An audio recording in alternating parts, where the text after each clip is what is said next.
Hoje vamos aprender um pouco mais sobre microbiota intestinal. Já parou para pensar que temos 100 trilhões de bactérias distribuídas no nosso corpo? Você sabia que isso corresponde a um número maior que o de células humanas, que totalizam somente 10 trilhões?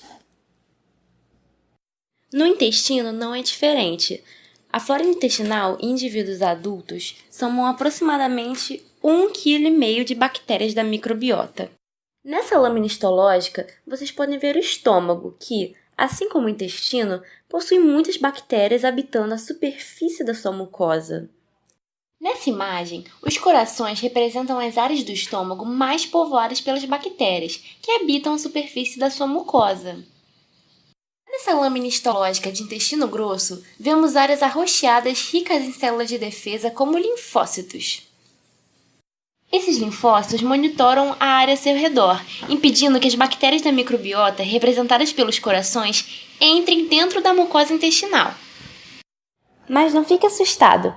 A maior parte dessas bactérias convive simbioticamente com nós, numa relação chamada mutualismo. Isso significa que tanto elas quanto nós recebemos benefícios nessa relação. Enquanto provemos abrigos e produtos que ingerimos como açúcares para o metabolismo bacteriano, esses seres microscópicos fabricam vitaminas como a vitamina K e B1 para nós. Além disso, elas nos protegem contra bactérias que causam doenças. Então você está querendo dizer que não são todas as bactérias que são malignas para a saúde? Sim, nem todas fazem mal para nós. Além disso, as bactérias da microbiota ainda melhoram o trânsito intestinal.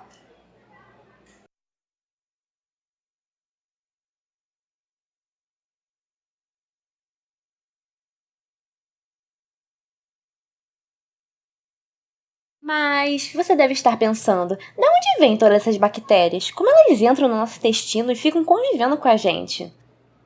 Vamos lembrar que a placenta, órgão que permite a passagem de nutrientes da mãe para o feto, não deixa passar bactérias para o lado do bebê, pois há uma barreira placentária. Nessa foto, vocês podem ver a placenta indicada pelos dedinhos. No entanto, durante o parto, as bactérias da mãe são transmitidas ao bebê. Enquanto no parto normal são as bactérias da vagina que são transmitidas, na cirurgia cesariana são as bactérias da pele. Um dos motivos para haver tanta discussão sobre qual parto é mais saudável também tem a ver com o tipo de bactéria que é passado ao bebê em cada caso. Isso porque populações bacterianas muito diferentes habitam cada região do corpo. Por exemplo, as bactérias da vagina são diferentes das bactérias da pele. Uma vez no intestino dos bebês, essas bactérias de origem materna somam-se a outras que o bebê vai entrar em contato, por meio da alimentação, da natureza e das pessoas. Então, as mesmas bactérias que eu tenho em meu organismo são as mesmas que as suas, certo? Não. Acredita-se que apenas 10% das bactérias que eu tenho você também tem. Isso quer dizer que somos mais parecidos em relação ao nosso DNA, 99,9% de semelhança, do que em relação à composição da microbiota intestinal. Isso ocorre porque cada pessoa possui uma genética, uma alimentação e hábitos distintos, e são esses fatores que modulam a composição da microbiota intestinal. Os gêneros bacterianos mais comuns em nossa microbiota são Lactobacillus, Bacteroides e Clostridium. No entanto, cada gênero bacteriano é composto por milhares de espécies e populações, o que faz sermos muito diferentes um ao outro nesse aspecto.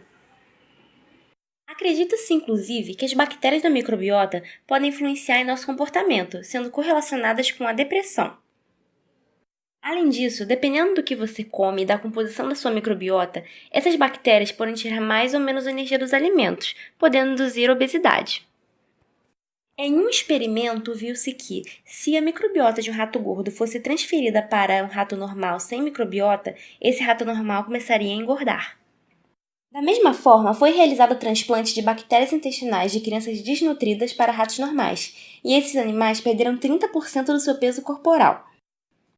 Ou seja, nossa microbiota funciona de acordo com o tipo de vida que a gente tem. É como se ela fosse uma cópia do nosso comportamento e hábitos. Nesse sentido, a alimentação rica em alimentos industrializados tende a matar nossas bactérias boas da microbiota e favorecer o desenvolvimento das bactérias ruins. Por isso, precisamos considerar bem essas bactérias boas no contexto de terapias para doenças, como a doença inflamatória intestinal, doenças cardíacas, depressão, asma. Pensa-se no transplante de fezes como forma de terapia, pois elas contêm componentes da microbiota benéficos para a saúde. Ao transferir parte da microbiota de uma pessoa saudável para uma pessoa com problema de saúde, talvez possa haver solução. No entanto, essa terapia ainda não é regulamentada no Brasil. Uma opção de terapia já muito adotada que se utiliza desses seres microscópicos é a ingestão deles em cápsulas ou em alimentos como leite, iogurte e alguns queijos. Os alimentos citados são probióticos e eles contêm bactérias boas como lactobacilos, que vão ajudar a melhorar a digestão e a combater bactérias ruins. Temos naturalmente no nosso organismo bactérias ruins, por isso precisamos de bastante bactéria boa que ajude nosso sistema imunológico a combater essas bactérias ruins. Por isso, vamos cuidar bem da nossa microbiota, afinal, ela apresenta funções importantíssimas para a nossa saúde. Nossas bactérias dependem de que estejamos bem, adotando bons hábitos de vida. Dessa forma, elas também poderão nos ajudar a manter bem-estar e saúde.